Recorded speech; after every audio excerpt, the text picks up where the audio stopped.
All right, it's pre-show time. As per tradition, it's been a couple of weeks since we've been on here. This is becoming it is tradition now. We've Yeah, been on 2-week cycles. So, Will, I'll start off this one asking you. Oh, what have you been up to these last 2 weeks? nothing. I've not done a single thing. I've lounged and I've been completely relaxed and carefree. It's almost been a vacation, actually, this past 2 weeks. That's been great. With the exception of all that being false. I don't know. That. This will probably come out like Christmas time or something, probably.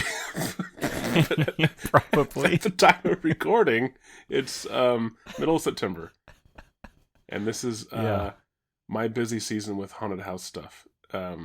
So I've been doing that constantly, getting ready for opening, which as of this recording is 2 weeks away. No, 3 weeks away. Sorry, 3 weeks away. I almost forgot when we opened. I think it's 3 weeks away. Hold on, let me just check. Yes, 3 weeks exactly from tonight. It's tomorrow. Yeah. I'd be totally screwed. So I've been building large props, doing like audio work.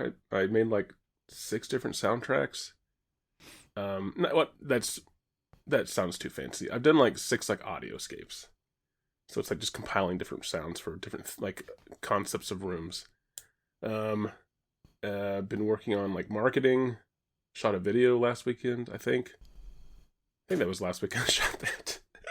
I shot and edited like a video I think it was. Like in like 36 hours. So that was done. And then also just work. That's the thing. But I'll tease this. I can either say it now, or we can find out what you've been up to first, and I'll come back. But I'll tease this. All of that I just mentioned, all the stress, the actual stress, the being very busy, pales in comparison, as the actual phrase is, to something that happened to me. I think it was last Sunday that. In my 30 plus years on this earth, it rocked my world. So I can either let you now explain your 2 weeks and then I'll come back to that. Or I will steal the show for the next probably 30 minutes talking about something that no one will care about but me. Well, I actually... last 2 weeks for me, I've been working and I've been listening to a bunch of music and watching some movies, blah, blah, music? Blah. What music? So I had a question. Oh, go ahead. What music? Specifically, I've been listening to a lot of a band I would like to recommend everyone out there, The Sound. Did you mention this last time? Or did we talk about You, Me at 6? I think last time I talked about a different band, You, Me at 6, okay. I believe, last time, yeah. So yeah, I've been on a big kick of The Sound lately. One of the greatest, not discussed by anybody, bands that nobody cared about at the time. Because of existed, you, and I like The Sound. Yeah, that's the only thing I've wanted to hear from somebody my whole life.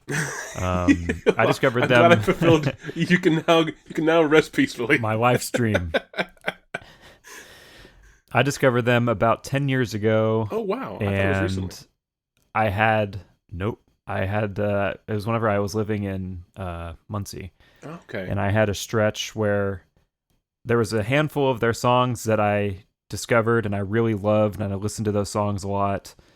And it wasn't until probably maybe 4 or 5 years ago that I actually listened to more than just those handfuls of songs. Mm-hmm. And I listened to like a few of their full albums.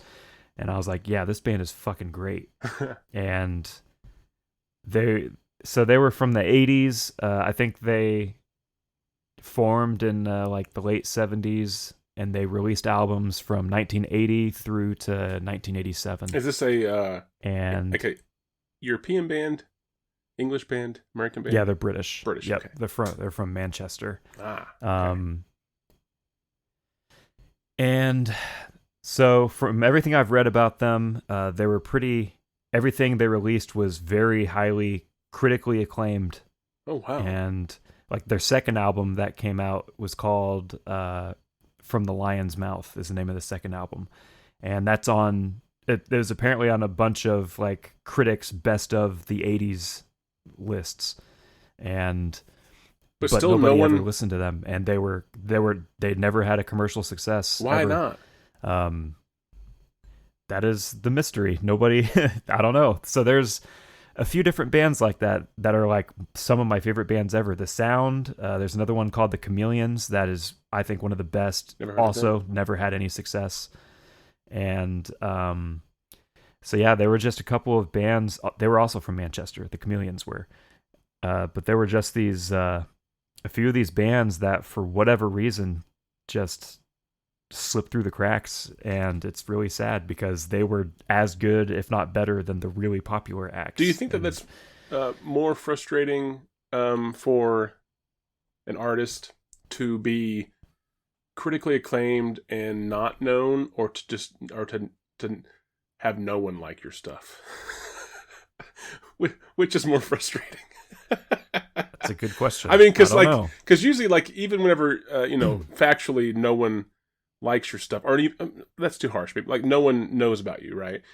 I think you have like this mindset of like, if only you know someone were to discover us, or someone were to find us, or if only our name were to get out there, or whatever, right? Then maybe. But then you have the bands that you're talking about, like the Sound, which is their name did get out there.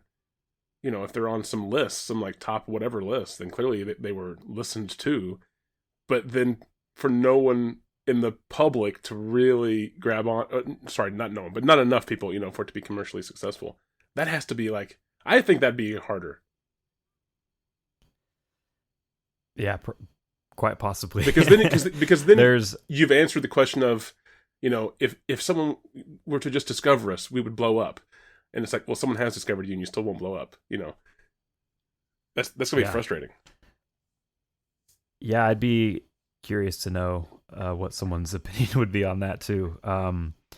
They had their first album called Jeopardy come out, and that one's really interesting because it has such like a lo-fi, bad quality, Oh bad yeah, sound quality. Like it sounds like it was made for like no money, and it was, and but you can tell from the sound quality of it. right. But it's so fucking good.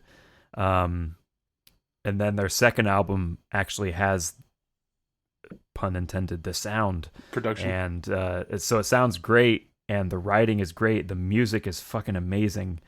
I actually was listening to it last night at work, like my phone in my pocket while working, and I just like had that album on repeat, Right. Yeah. and then listened to it in the car on the way home and stuff like that. And yeah, it's just so good. I think the last song on that album, I'm not one to use the word as much as some other people do, but I think that the final song on their album, The Lion's Mouth, From the Lion's Mouth, is a fucking masterpiece song. Masterpiece. And Wow. it's called New Dark Age. And just like, I don't know, that was one of the ones that I discovered like 10 years ago. That was one of the first songs of theirs Right. that I was always into even back then, but I hadn't listened to that song specifically until more recently. It had been a little while since I'd listened to that song, but I just, in listening to that full album, the next to last song on that album and then that track are just like a back to back, are just like fucking so good. And yeah, it just makes me wonder, like, what the fuck were the people in the 80s? Right. Like, Well, there's a lot how of did stuff. nobody catch this? Right. Yeah. Do you think that they were Not everything can be yeah, yeah, successful? not everything can be fucking like noticed. Do you think that they were just like ahead of their time, or out of their time, or just not even of their time? I guess is maybe more accurate. Like, I mean, I guess they're still not being found today. So yeah, they're not very popular. They're popular and well known for fans of this very specific genre, yeah, like me. niche. Yeah, Like people who are very into this specific like British post-punk of the late 70s, early 80s kind of era. Yeah. Like they're like pretty well known in that regard, but other than that, like in a broad sense, in a people pop, don't know about them like at all. When was their last album? Because there's like 87. Okay. It's called Thunder Up, and also very good. All of their albums are really. So there's actually one album that I have never listened to yet, which is really nice, I think, because I'm looking forward to discovering more music of theirs. So their story, so I just watched a video about them the other day from a channel I think was called it's not a channel about them, but the channel itself is called 2020 Sound, Okay. and it Yeah. just is a music Sure. YouTube channel. Mm-hmm. And I believe the video was called "The Sound," like 80s post punks best kept secret or some shit like that is what Right. the title of the video is. And it's just this dude, and he gives like a little bit of a history of the group, but mainly he talks about how he discovered them, which was from this list in like, I think he said 2002. There was this write up that was like the best of the decade, the 80s, and that album From the Lion's Mouth was on that list in 2002. And of course, we didn't have all the streaming music and YouTube and all that stuff, Sure. so he saw that. But he said that he was so intrigued by the album cover and the fact that he had no idea what the fuck this band was or what this album was or anything. And he said that it stuck with him, like that name and that album cover. And then he said, fast forward to like 2017, and he came across, I don't remember how he did, but he said he came across the opening track of that album, which was called Winning. And then he listened to the whole album finally, and he was like, "Oh my god!" It just like blew him away. That's awesome. And it just like he got obsessed with this band. And so yeah, their whole deal was they released their first two albums, Jeopardy and From the Lion's Mouth. And so, if I'm not mistaken, they got signed on to a record label.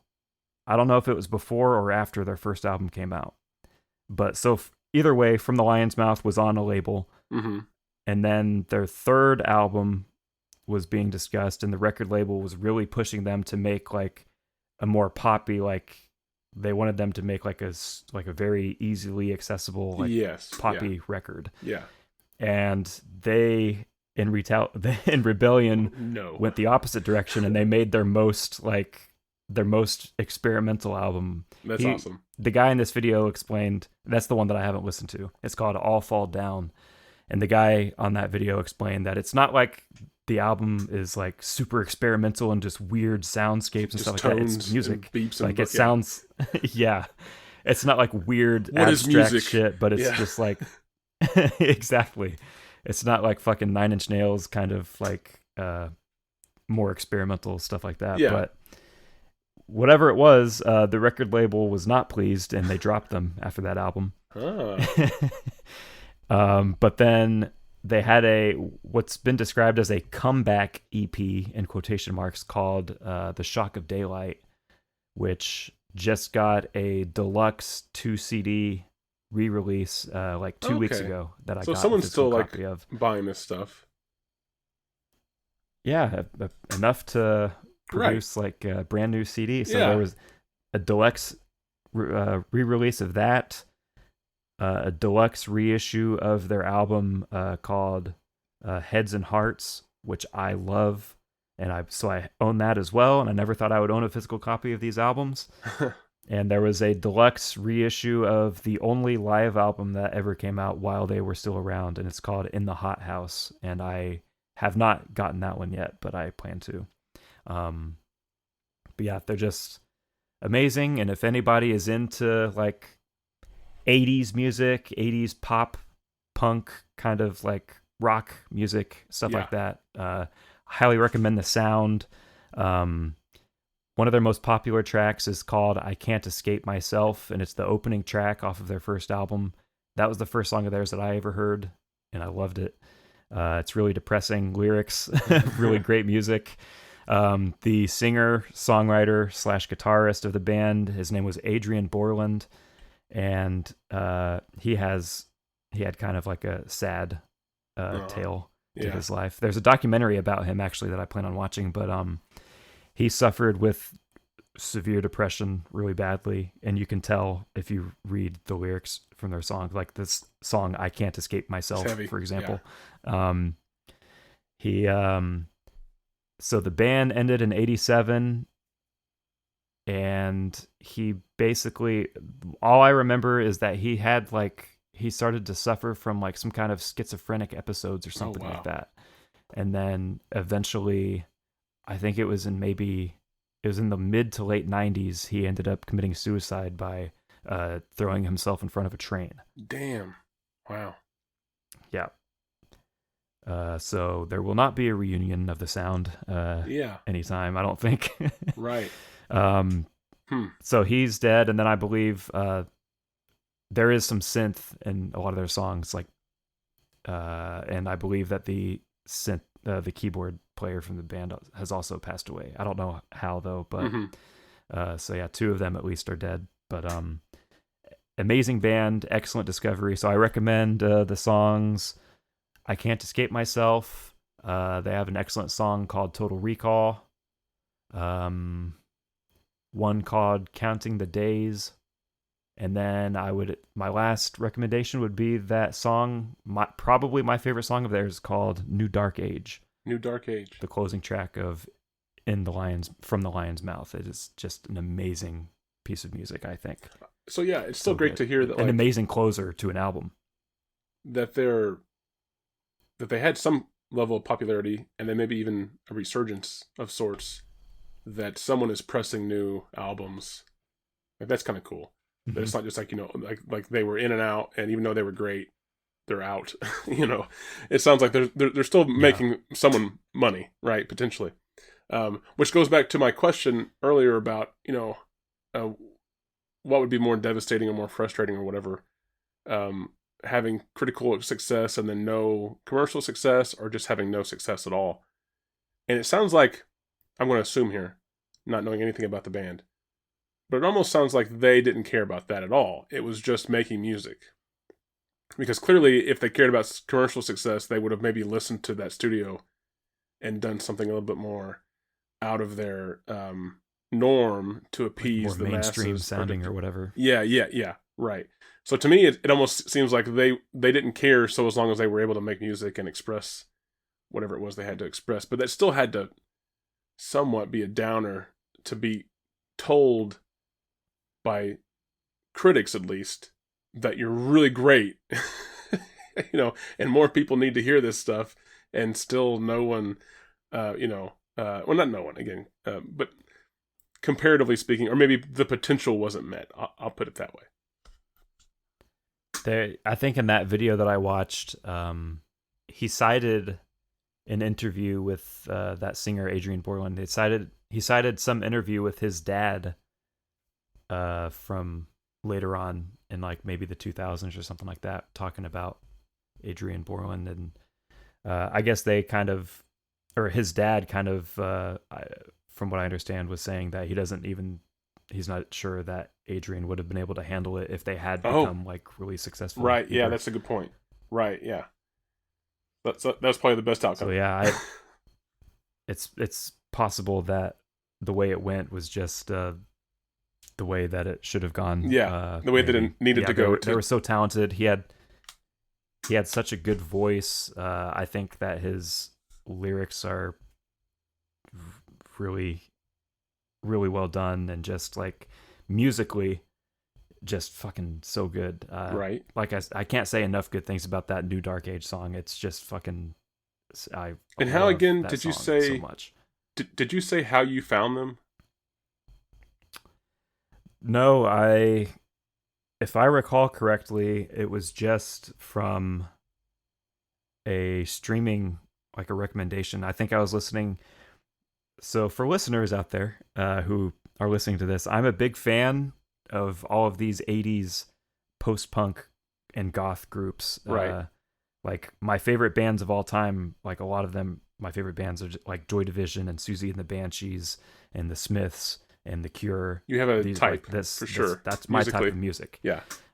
Echo and the Bunnymen, all these groups. And so I was listening to one of those, I believe, on Apple Music or Spotify, whatever I was using back then 10 years ago, and I think it was just one of those like scroll down the page and it has a list of like similar artists, Yes. and I think the sound was one of them.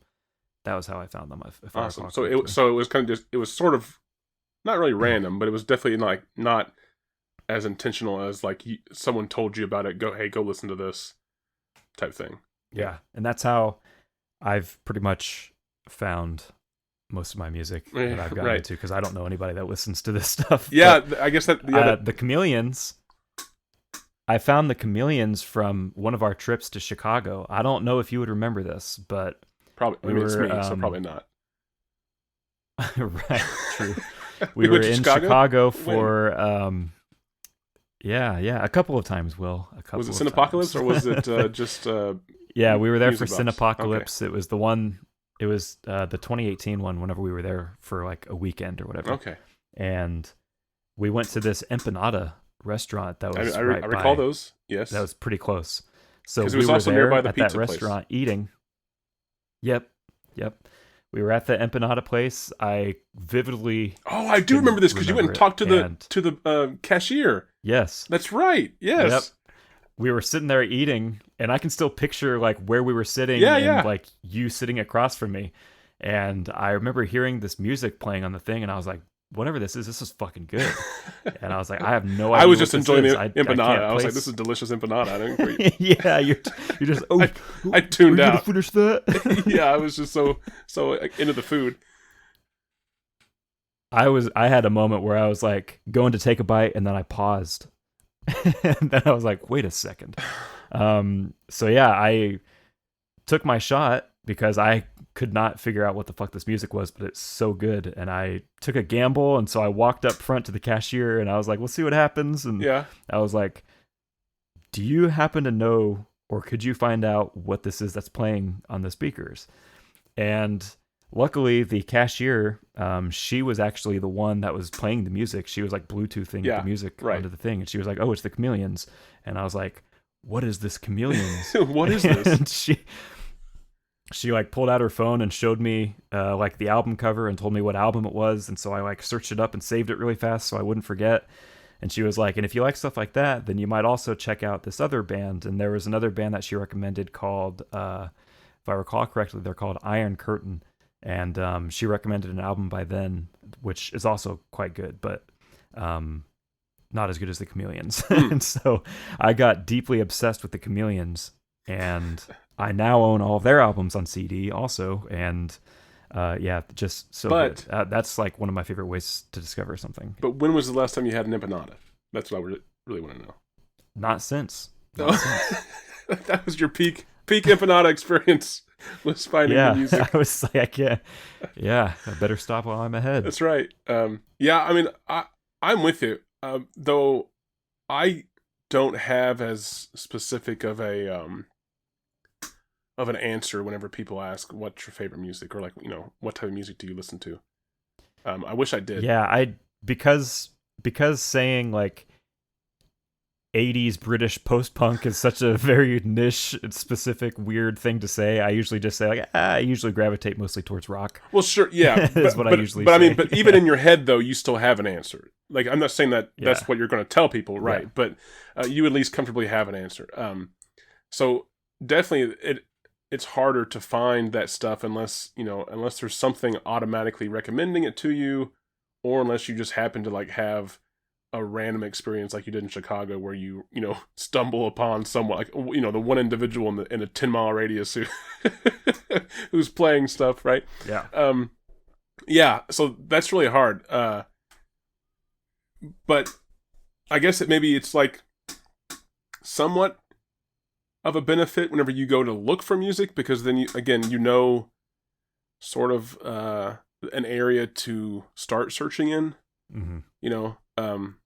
Now the only bad part about that is, I guess, is you're gonna have a limited pool of bands to pull from, because it's as far as a genre, it's come and not necessarily gone, but I don't think it's as active as it once was. So therefore, once you discover all of them, there's not like there's hidden gems out there, really, right? But you mentioned that the channel that you watched, what was it again, 2020 Sound or whatever, where you watched that the documentary, or that clip about the sound. Did you say that the guy that has that channel, that he discovered the sound just randomly? It was in a music publication of some sort that he Okay. found them from. Okay, sorry. Well, you had said that, and that just sparked a memory of mine where um, it doesn't happen often, and also I have a wide range of music interests, so it's hard for Mm-hmm. people to like just randomly recommend stuff to me. Not that I don't like what they recommend, but um, it feels like mostly people recommend me stuff that like is sort of already well known, you know. And again, nothing against that. I usually enjoy it, but I also love those moments that are super rare where you find something that's like really Mm-hmm. niche or like really, like genre specific or completely gone from most people's memories or even never was known by most people. Those moments are like phenomenal to have. And I had one a couple years ago, and you talking about this YouTube channel kind of for some reason sparked that memory where I came across the band Cassiope from Japan, and it's one of those bands that like I had never heard of them. I don't think I'd ever heard of any of their music before, But as soon as I heard, like, as soon as I randomly watched a video that was like recommended to me in another video. And as soon as I heard the first song, I was like, "This is amazing! Like where has this been my Mm-hmm. whole life?" Sort of thing. And I love those moments where you just like get hit over the head with this sound that is it's of a sound that you already enjoy, but you've also not heard it before, and you're just like, "Oh my Yeah. god, this is amazing! I need more of this. Please give me more." Yeah, I love those moments. Yeah, same here. That was what the sound was like for me whenever I found them. I remember. It's just such like an amazing thing to just have like that like Mm-hmm. part of your brain tickled, I guess musically or whatever, whenever like I want to say that, for at least for Cassiope, I think that like I would have maybe have found them, stumbled upon them somehow, but who knows like how far I jumped down the timeline or jumped ahead of time whenever I discovered that video. Like it would have probably taken me forever to discover them on my own, randomly, um, just looking for their music specifically. So yeah, that was Yeah. an awesome moment. So I feel like that's the same as what you were describing with the sound, and maybe also with Chameleon too. While eating empanadas, you just like heard this thing that was just like, wait, like record scratch, stop, like Yeah. let's figure Yes, this out. exactly. Yeah, yeah, that's awesome. Yeah. So while recommending music, how about I also recommend the listeners, if you're into that stuff, the opening track from the Chameleons' first Nope. album called "Don't Fall." Okay. Um, and I think that might be one of my all-time favorite album opening tracks Ooh, ever. I think it's an amazing, amazing first track. that's interesting. Yeah, so good. Well, Now, I think this is like the second week now we've talked about music for most of the episode. It's yeah, I think so too. slowly becoming a music podcast because, like, as the listeners are finding out, like, as much as we're interested in film, music is up there. Yeah, for sure. Yeah. I agree. What else is up there is haunted attractions, and Are they though? I did have a couple of questions for you regarding yours. Oh. Well, so What you're doing? caveat, yeah, it's what I'm doing. It's not my Yeah, personal haunted attraction. I'm just affiliated with. yeah. That's what I bet. I worded that That's okay. incorrectly. Questions specifically about what you're doing. As long as you're open to telling me, I was curious for what you're doing. Are you getting paid up front No. for what you're doing, or do you get some of the money from the actual attraction whenever it's That's running? the hope, is that I'm paid on the back end as of right now, and really I'm doing this as Yeah. as a favor to a friend. I haven't been hired officially, this isn't someone I don't know. So I'm basically just helping out an organization with my talents in hopes of that there's some there's some gain on the back end. But also it's one of those things that like, I would be doing it in some fashion anyway, or worse than that, I would be wanting to do it and not having an outlet for it. So really it's just an outlet, Now, does it consume me and take over my life whenever it shouldn't in an unhealthy way? Yeah, probably. And am I treating it like a job whenever it technically isn't? Yeah. But I also want the place to succeed, or whatever. So, yeah, there's definitely hope that there's some back-end pay. Now, usually in this situation, if it wasn't someone I knew or anything along those lines, I would kind of, it's almost like a commission. You get hired to either help design, or you get hired to, come in to like help direct or help, or not necessarily help, but you get commissioned to make something, right? And then like, your services are just for that, whatever it takes to make or do or complete whatever it was that you were commissioned to do. That's like your total involvement, right? So this is definitely different than that. This is like being fully engrossed in it, even though it's not technically my baby. But I respect the work that's being done, and I want it to succeed. So I'm helping out as much as I possibly can. I'm definitely being more limited on my personal input than I was a couple years ago for a different organization. That one I really invested a lot of time and effort into and money into, and it did not pay out at all. So I definitely am. Oh, that's right. Yeah, that was the one from last year or whatever. Yeah.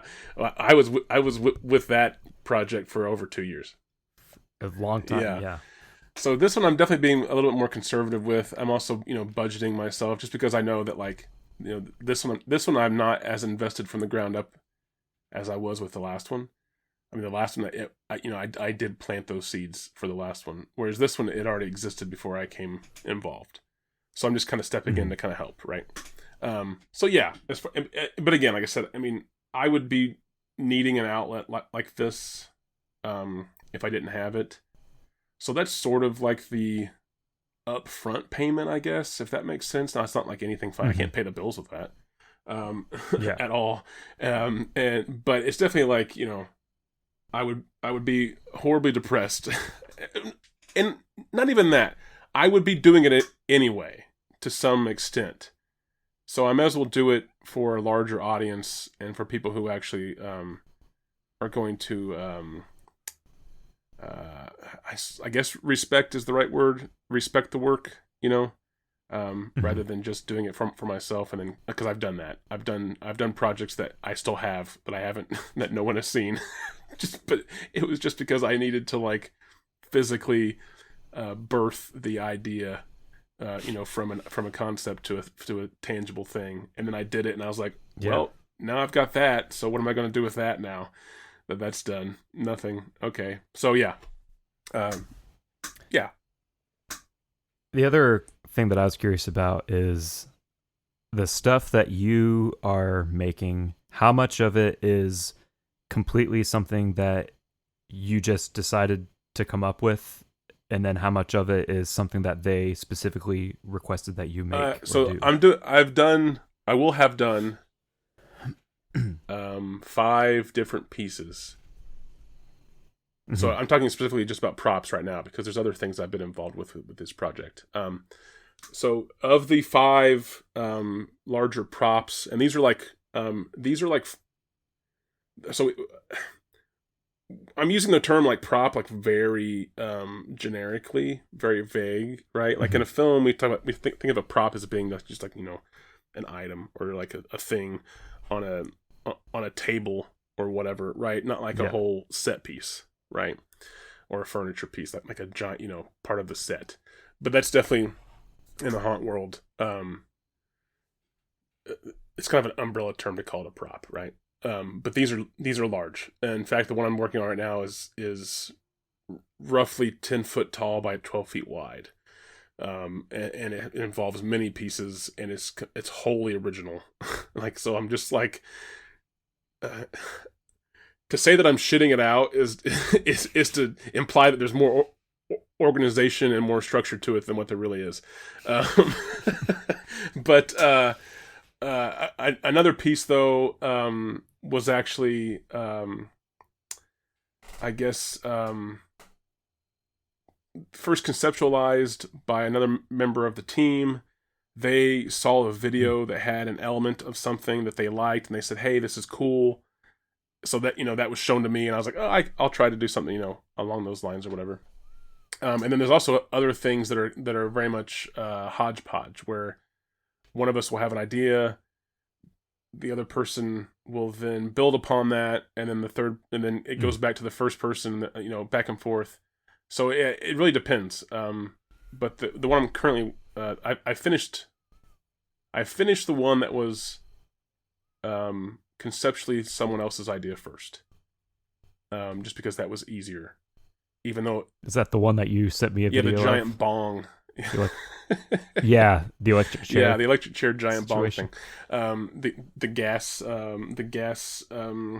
emitter, like the nerve gas emitter. Yeah, that was wholly originally someone else's concept, and then the video was shared with me. And even then, I was just like loosely inspired by the video, in that the video that I saw that they liked was, there was a tank with gas fog, right?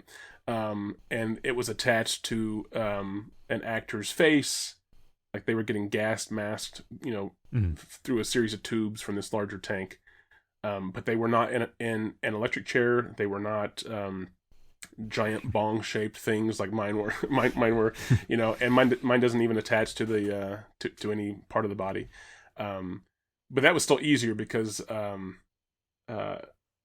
there was something to base it off of. There was like a concept or an idea.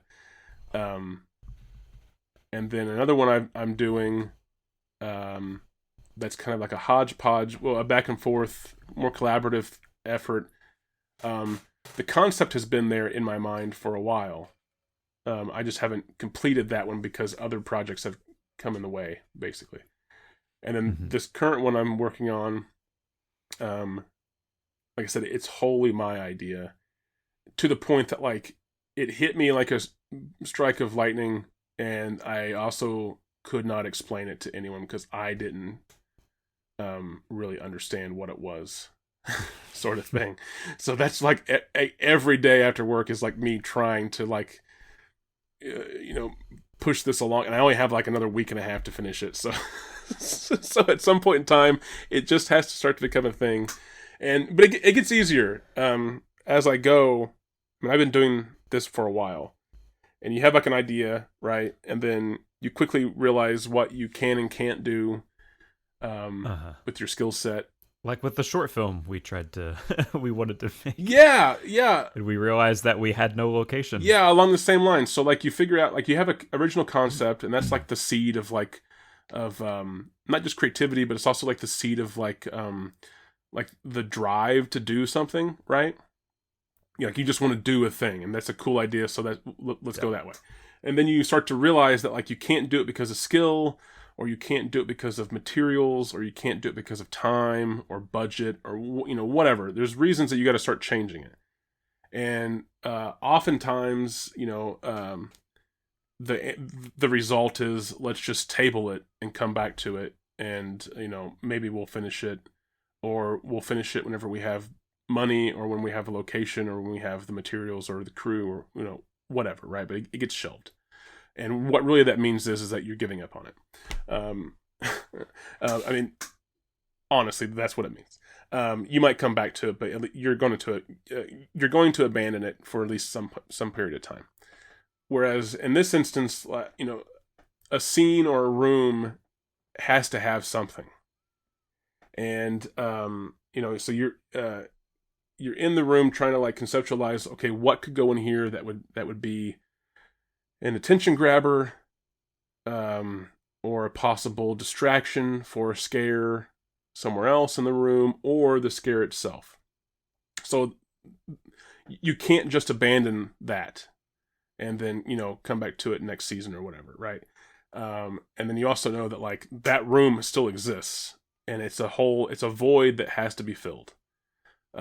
Or if it's not filled, then it will take away from the whole experience, not just from that room. So you have to have something. So then whenever you start to realize, oh, I don't have the skill to do what it is that I wanted to do, or I don't have the budget or the time or the, whatever, you just start to, okay, what can I do? What do I have? What is quicker? What is cheaper? And then things quickly start to evolve, and you have to develop a talent for like seeing something for what it's not, or seeing something for what it could maybe be, and not for what it is. Like the bong tank thing that I built, which I know the listening audience has no fucking idea about what this thing is. But it's a spooky bomb. Essentially, yeah. Like that was like I had all that stuff already, and like it was like random junk that I just had. I had those big barrels. I acquired those like a month ago for another project that ended up not being needed. I had those like the clear acrylic tubes. Like I had those that I just salvaged. Those were actually like the safety shields on a fluorescent light. In case the light broke, then it's captured by that shield. So just you just have, so as like a prop maker, you just have to have like a bunch of shit, and it's really annoying because then you have like a lot of shit, and you're like, I have a bunch of shit, I don't know, I have nowhere to put it. But then there comes that one moment where you're like, oh, I have all this stuff and I can do it, right? Yeah. So on this largest piece that I'm working on right now, the owner of the attraction acquired like, we'll say like 50 or 60 mannequin arms. Just a bunch of mannequin arms. Both left and right. Like, I'm talking like trash bags full of mannequin arms. And like, and no one really, I didn't either. No one really understands how heavy a mannequin is until you have like 50 arms. And then those things are like, because they're like fiberglass, right? They're like fiberglass resin, right? They're heavy. So he had a bunch of arms, and he was like, can you do something with these? And I was like, I don't know, I'll take them, sure, And then 3 months later, we're walking through a room that has morphed and changed over the course of design, and we're like, we need something for this. Like, this room has nothing.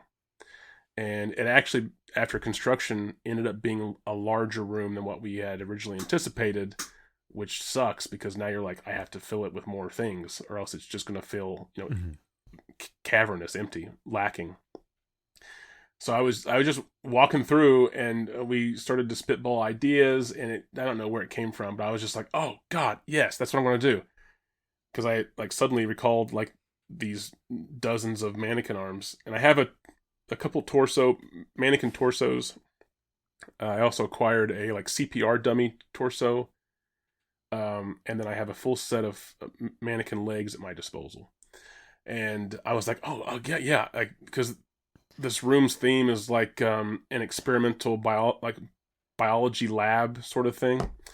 And with the design of the haunt, you actually go through this room twice. So the first time you go through it, a curtain will be drawn in front of the big thing that I'm making.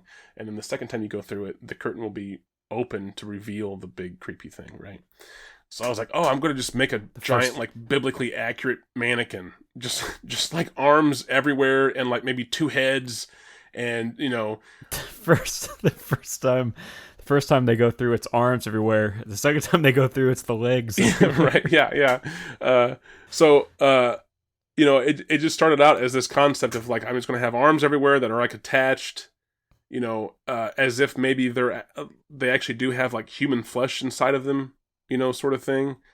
and then like a bunch of wires and tubes and hoses or whatever, and then again, like as the days and weeks went on, I just was like, that's a cool idea, but how the fuck am I going to do that? I have no idea how I'm going to do that, right?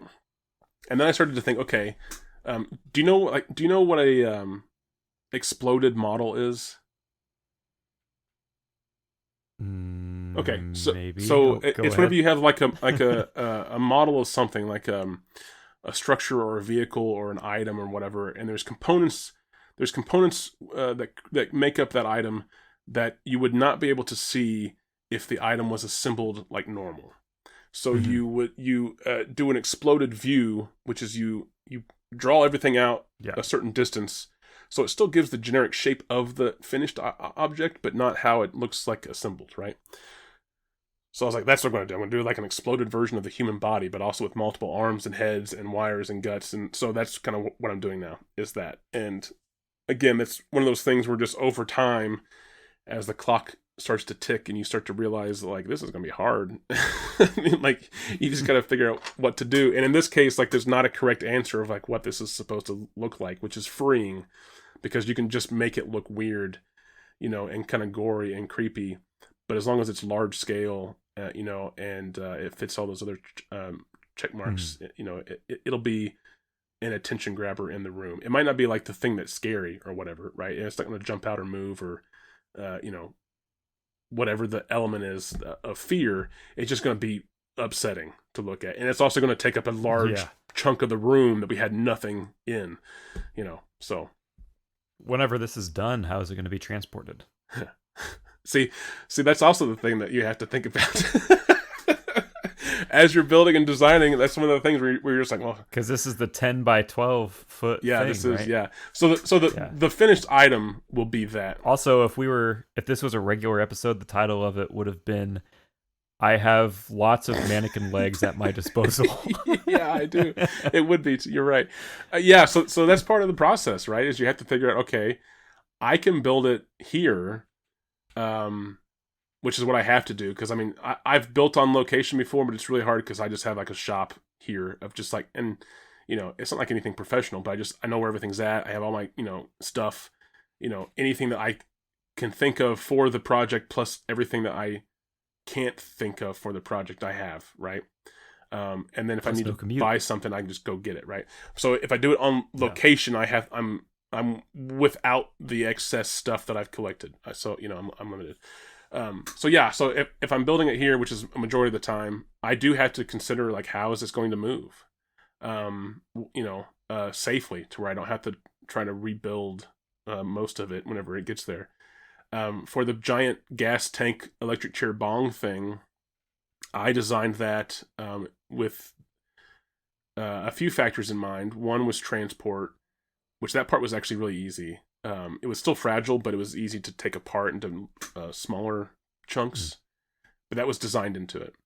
But also the main tank, this main like metal-looking tank, has to come apart, so that way I needed to put a subwoofer, I needed to put a fog machine, I needed to put wiring and other controls inside of this tank, and also be able to get access to it, because you have to refill the fog machine. You have to turn things on. You have to, if things break, you got to, whatever, right? So that's part of it. So to answer your question, this big 10-foot by 12-foot final piece, it's going to all be in sections. So every arm, there's going to be 6 arms, and each arm will be a separate piece that will get installed on location once I'm done making it look weird. And then the torso. So everything is going to be hung from the ceiling. As you're gonna piece by piece, assuming in your car. No, so it probably won't be just my car. It'll probably how the big tank thing. They come up with the truck. To get the big tank thing. So it might be something similar to that, because I don't even know. I mean, I think I can fit.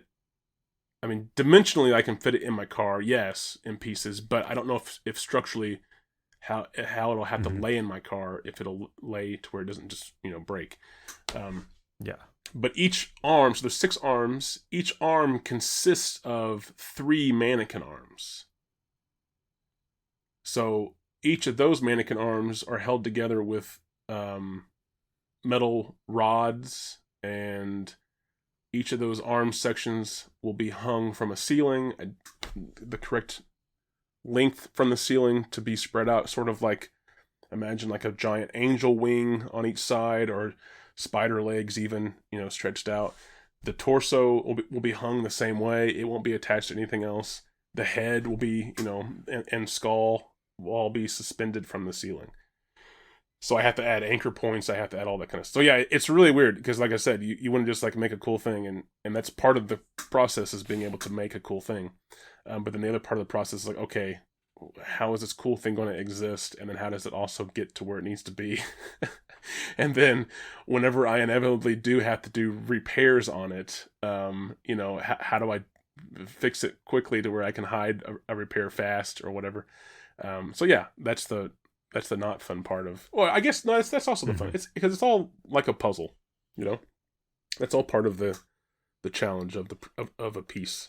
It's not just, I have to make a prop, and it could just be a simple prop too. Like to go back in my history, like one time I had to make like, I think it was like 70 or 80 copies of Variety magazine, but Variety magazine back whenever it resembled more like a newspaper than an actual like magazine that we would think of, right? Which it always has kind of resembled a magazine. I don't want to, but anyway, at one point in time, it very much looked like an actual like old school newspaper, right? More so than it does now. And I had to have bundles of these things. So that seems pretty easy. You just get a bunch of bundles of newspaper. Well, I had to get newsprint. I had to figure out how to print on newsprint the Variety logo and the articles, then we had to age the paper because it was supposed to look like it had been kept in someone's house for decades, like they were a hoarder. And then also you have to figure out too, like, this has to come. Did you do like tea bag browning exactly, or yeah, something? That was part of the process. Yeah. I actually used instant coffee instead of tea bags. It was a little cheaper. Coffee. Yeah. But and then you also have to keep in mind too that like this isn't, at least for my situation, it wasn't just for like a one and done scene. This was a multiple run, multiple night whole thing where these papers have to come on and off the stage multiple nights, so they have to survive, right? They're tied in knots, sure, but a prop, sometimes we think like it just has to look the part, or even just like function as what it really is, like a stack of newspapers. But in reality, these things had to be all glued together, because if you start to move these stacks of newspapers, they're going to start to shift and move, and the binding starts to come on. So there's things a lot like that where I've always had to kind of have to think about. It's not just the thing that we see it as. It has to be this other thing, or it has to have this other functionality, or whatever. And that's part of the challenge. So yeah, and then you get to like big, creepy, gory stuff. That's like, several 100 pounds worth of mannequin arms. And you have to figure out, okay, how is this going to stay together? Not even to mention all of the legs you have at your disposal. Yeah, right. Yeah. I actually wish I had more legs than I do, but I have more arms than legs.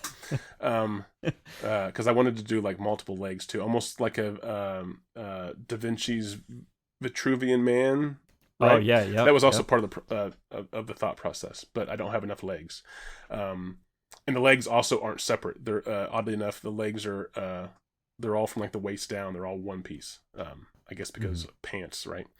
But the arms are all detachable in different shapes and sizes and poses and stuff like that.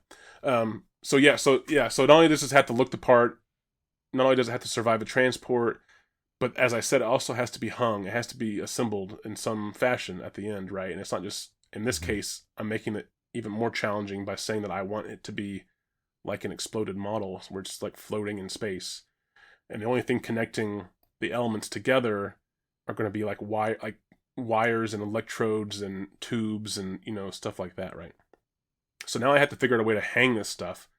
And is it just appropriate to like, lasso a rope around it and call it done? Maybe. I mean, that might look okay.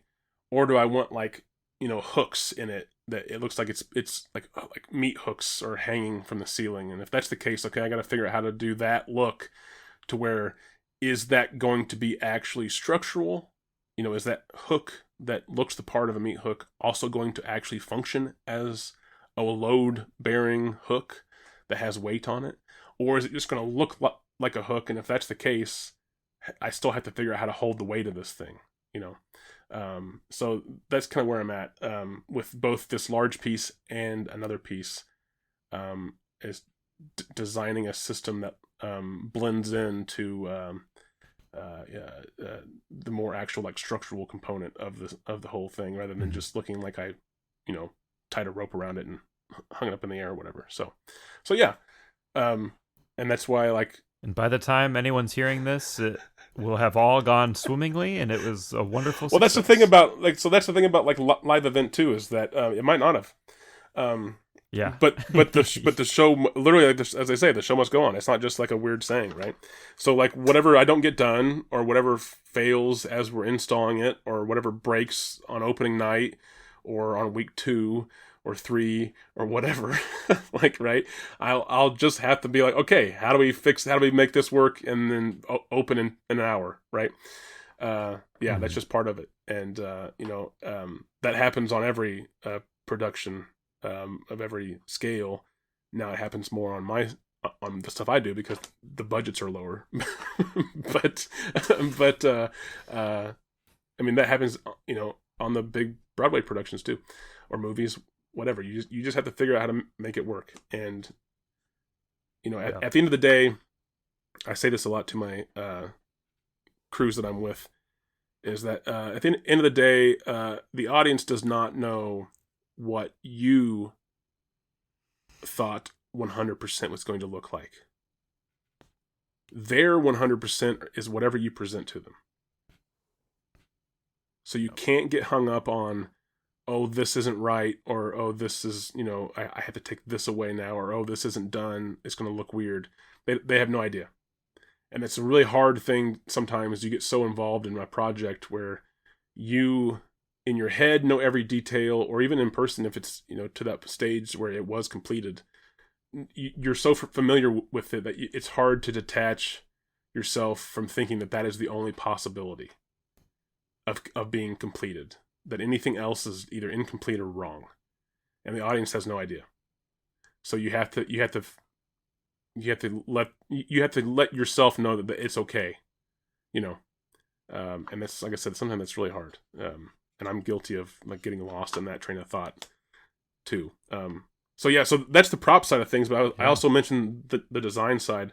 I designed this whole layout this year at this haunted house, because they were limited on square footage, and everyone wants a big experience. Everyone wants like the most bang for their buck or whatever type thing, right? Which is understandable. I mean, I would hate to pay $30 for something that only lasts 5 minutes. So but this place is constrained. The square footage that they're allowed is just what it is. There's no expanding at all, as far as that goes. Like we can't just tear down a wall and build more, or we're not outside. We can't just add, maze or whatever, right? So the box is the box. And so I was tasked with figuring out how to make that box better.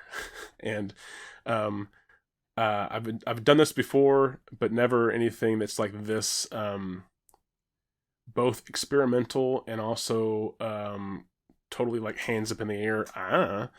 And that is, the design, as I mentioned before, there are some rooms that you go through twice. And it's because it's essentially a folded in on itself figure 8. So you enter the attraction, and then at some point in time, you transition from an entrance group to a phase 1 group, and you go through the maze as phase 1, and then you cross back over a path that you've already taken, and you become phase 2, and then you finish the haunt as phase 2, and then you exit as the ending group. So there's four phases: entrance, phase 1, phase 2, and exit. And it seems really simple whenever I explain it like that, but the hard part about all of this is that there has to be a certain capacity for business, right? We have to sell tickets and we have to get as many people in here as possible. And no one wants to stand in line. That's just the worst part of everything. But then we have to figure out timing for the fact that, like, I have to know when I can bring in a new group that's not getting in the way of a group that's in their first permutation of the haunt or their second version of the haunt. So that's the part where I'm just like, I have no idea. We have no idea if this is going to work. And I only have like 2 actor days to figure any potential bugs out before we open. And so that's the part of this that I'm also kind of like really stressed about, is I don't know if this concept's going to work or not. But on paper, the concept makes the haunted attraction twice as long as what it was before. Mm-hmm. We also redesigned some rooms, and we also added about 6 rooms. So in total, there's like 13 new rooms, plus a new design. So we took the duration from an estimated like 6 to 8 minutes, which is incredibly short, to a theoretical, at least, 16 to 20. So, the time duration is actually more than twice as long. And that's due to the fact that we have a lot of interactive spots that we're actually going to hold people in a room for a certain amount of time, and interact with them more than just like, passively walking through and looking at spooky shit, right? So the length has been doubled, the distance, but the duration is theoretically like tripled almost. But again, it could just all really fall apart. So that's the fun part about all this. Yeah. So that's why, like, really, as far as our listeners, that's why our recordings have been like 2 weeks out every time, because like it'll get to a Friday and I'm just like, Thomas, I have to finish this part, or I got like emergency called to that film shoot. It was for the same project. They had to have an ad shot for them. So yeah, like shit like that just pops up, and like really I should be working right now, but I'm just like, I need to record. It's been too long. I need to record and drink. That's what I need to do. Yeah, take a record and drink. That's right. Sometimes like that kind of, that reset in life is needed. I'll hit tomorrow. Yeah. Bright and early. I'll work until I pass out, and then Sunday I'll go down and play director with a bunch of actors. So. Yeah, it's always nice until I remember that I hadn't recorded the last recording that we did, and then it's the morning. It's like, so to everybody, our normal episode that came out this past Monday, in real time, like, gosh, in which I am recording this right now, I just edited that like 12 hours ago. That's right, yeah. Because I kept putting it off, and then Will texted me that he was able to record tonight, and I was like, awesome. And then I was at work last night, and it clicked in my head like, oh fuck, I never touched that. Buddy, I haven't even edited the one I'm supposed to edit yet. I know, because there was a part of me that was going to say like, hey, do you mind taking the reins on this one? And I was going to have you do this episode as well, but I didn't want to double stack episodes on you. Well, I mean, I can. Hurried up and I can. Did this one. It'll just delay the publishing of this one a little bit. I mean, not publishing, I guess, because the listener has no idea. But we've been trying to bank these shows. Yeah. And we have been banking the shows, but that just means that we're by the time that you've started to listen to this new season, we've already met our quota for banking. As we are recording these, though, we have not met that yet. So we have not started to publish them yet. So we're 60% there. So I'm fine with taking on more, but that just means that at least until mid-October, shit will just not get edited. Unfortunately. Yeah, so this episode that we're going to record here after this will be the 7th one that we'll have banked. And then, so once we record our 11th episode, we'll start to publish. The first one we'll post. Yeah. So there's a consistent 10 that we have saved That's the up, goal, at least. And then we can either record every week or do 2 1 week, skip. The problem is just getting to 10, right? Or getting to that 11th episode right now. It's just harder than what we thought it was.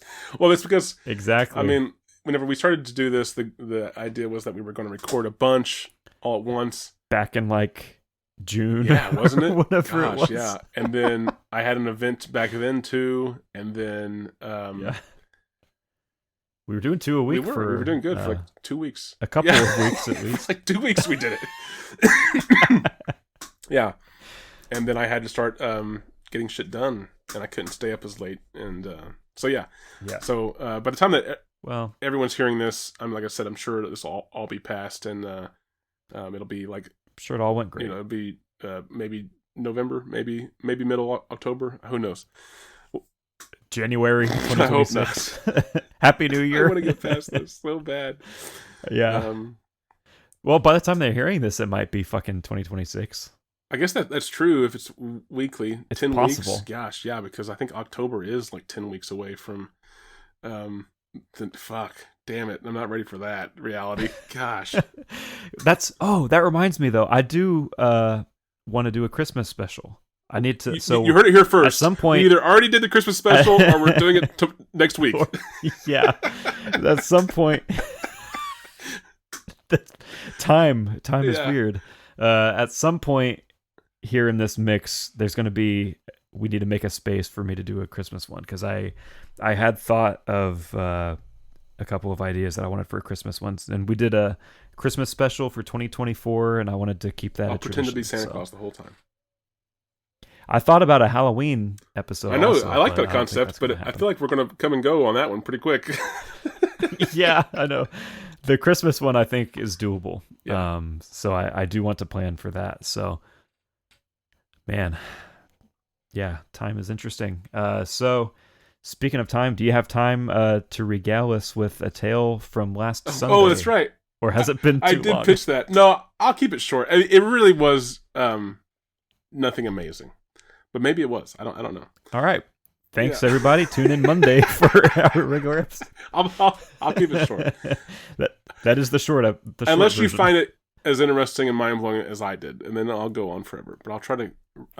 So if all of our listeners put up a thumbs down, then we skip I'll try past to rein in my not even excitement. I wasn't excited to learn this. I was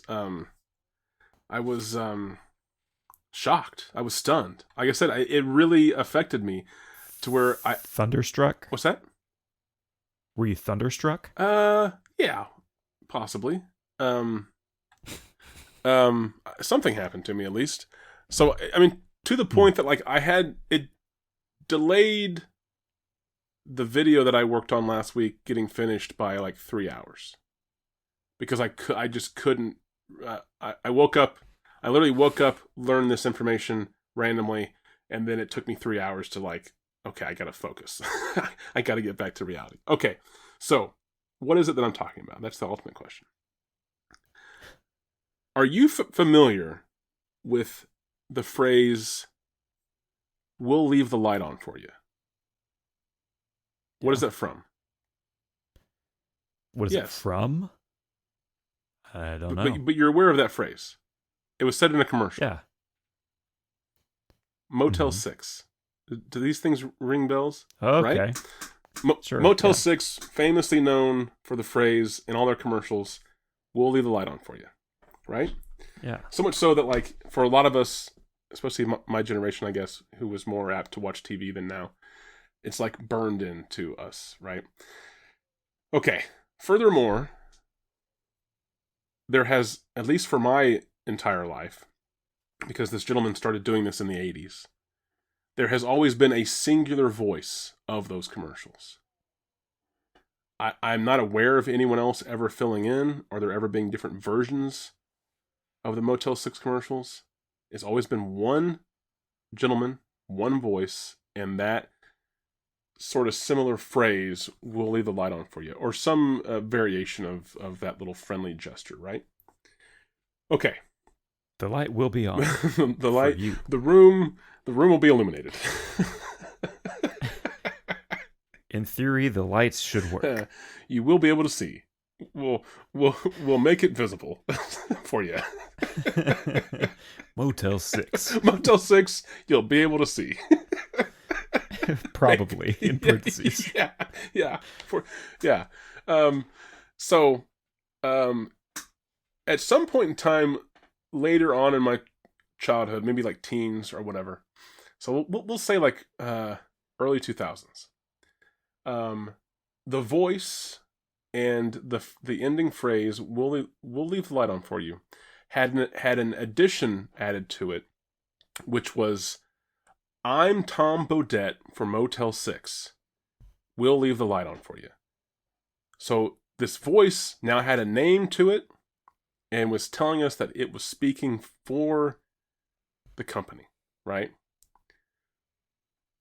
So my entire life until a week ago, I have always assumed that the voice of this commercial, this Tom Bodett, was the owner of the company. That it was the owner. It was some kind of old man who's this has been his family for generations or whatever, and he's speaking for his company. He's staying humble to his roots or whatever. I'm Tom Bodett from Motel 6, and we'll leave the light on for you, right? No, this is just some guy, not even a famous dude, just some guy. And I can't even remember how I learned it. I woke up Sunday morning. And I was like scrolling Instagram or something. And this reel came up and it just said like you always get like a preview before you get to see it.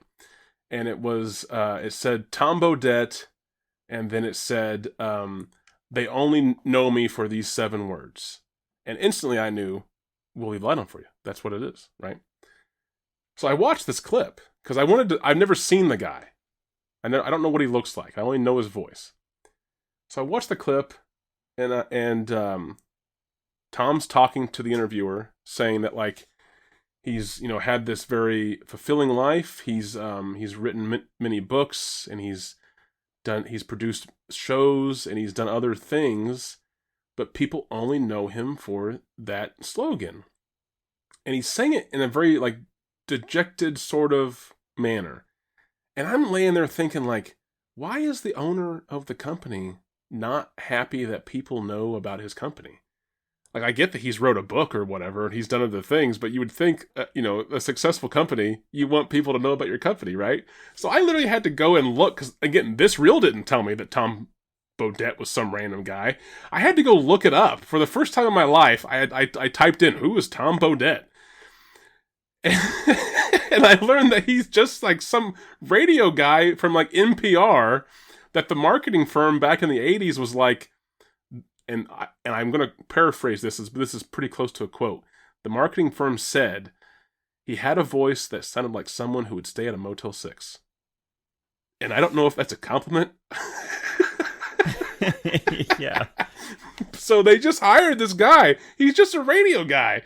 But he was so good at what he did, and it was such a simple but successful ad campaign that he essentially became the voice of Motel 6 and became so branded into, or so ingrained in their brand, that he started to speak on behalf of the brand with his name, right?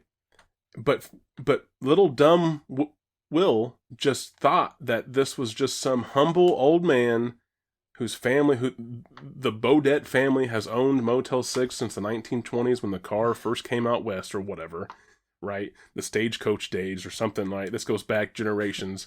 And this is like 3rd generation, motel owner, proud of his little company, leaving the light on for you, being so friendly. And it's just a fucking marketing campaign. And I was like, where is there anything sacred in this world ever?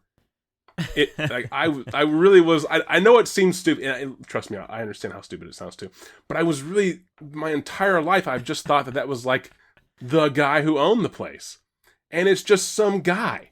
It's not even like a celebrity by any means. Just his voice sounded nice, so we picked him. Or it sounded like somebody who would stay at a Motel 6. That is pretty close to what they said. I think that might actually be the actual quote. Yeah. So that was my Sunday. Again, I understand that it's ridiculous and stupid and something that only I would get distracted by. but I really did like feel like my life, like I had lived under a false reality for many years. Well, the good I mean, news for you I've then, stayed in a Motel 6 because of that ad. Because I thought it was an old man talking to me about his family hotel. there was even like a painting of an old man up on the wall, and you're like, that must be him. That must be Tom. Is that Tom Sr. or Tom the Fourth? You salute it. Yeah, exactly. Anyway. Well, luckily for you, you will probably be like 75% of the listeners of this. Yeah, So nobody even has to know right. So about this. a majority of our audience, because it'll just be me, 75. Yeah. On this pre-show that we don't know if anybody will care about or like. I'm just telling you, man. But we've recorded 7 of them now. I was really upset that Tom Bodette was not the fucking owner of Motel 6. Huh. Yeah. Yeah, that's a bummer. I went down. It's not really a bummer, but I don't know if it's not really similar what I'm about to say either. But I had I think a related instance, kind of, where one day, what randomly popped in my head, this was just a couple months ago, was that Christmas Corona commercial. Yeah, with the palm tree. Where and it's like nighttime and the palm tree and the Yeah. Christmas lights come on, and it's that like little shack Yeah. or whatever there. And I don't know why, but I randomly thought of that ad, and I was like, where the hell is that? And I didn't know that St. Louis, Missouri. well, I found out where it was, but I don't even remember because it didn't matter. Yeah, it was just like Indianapolis.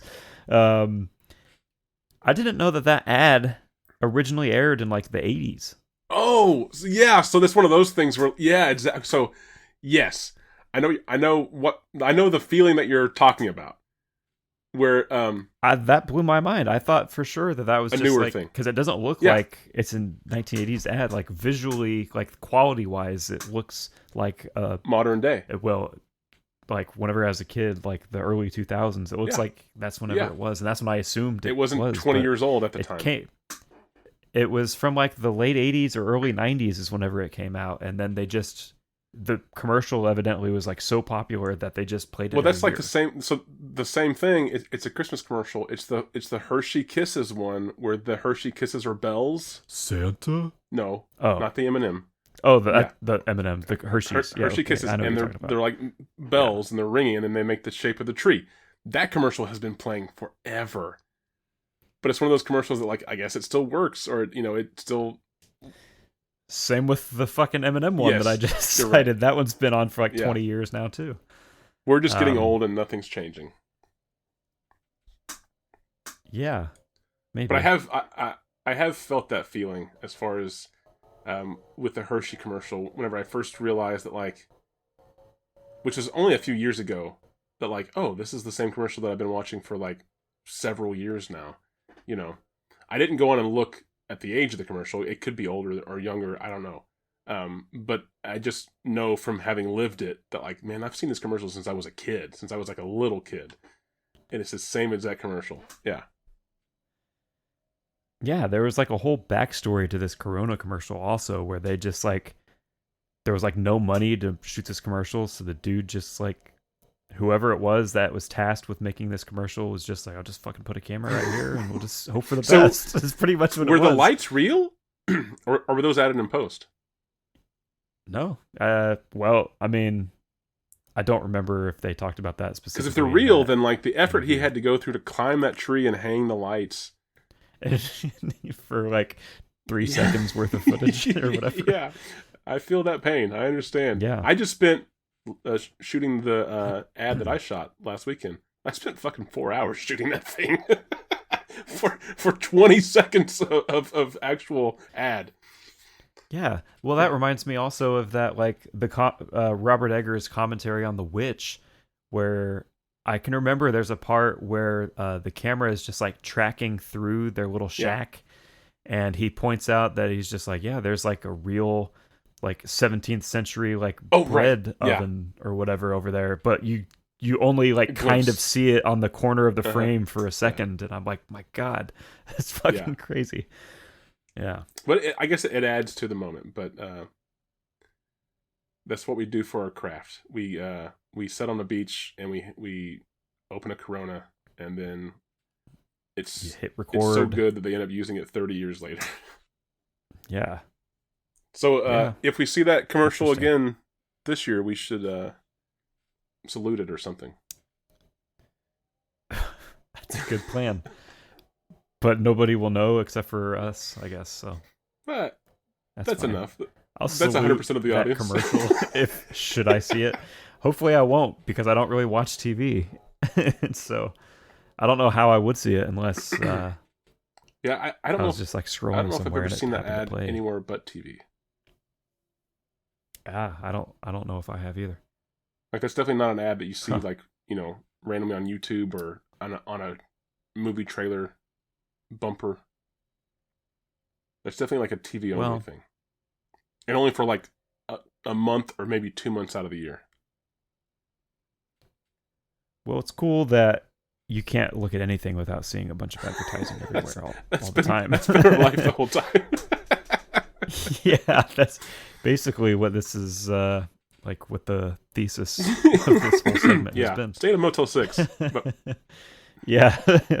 Brought to you by Motel 6 and Corona. What better combo? all right, let's start the actual show. All right. Tune in Monday, everybody. You know the drill. Right. Or you don't. We'll keep it illuminated for you. Yep. Probably.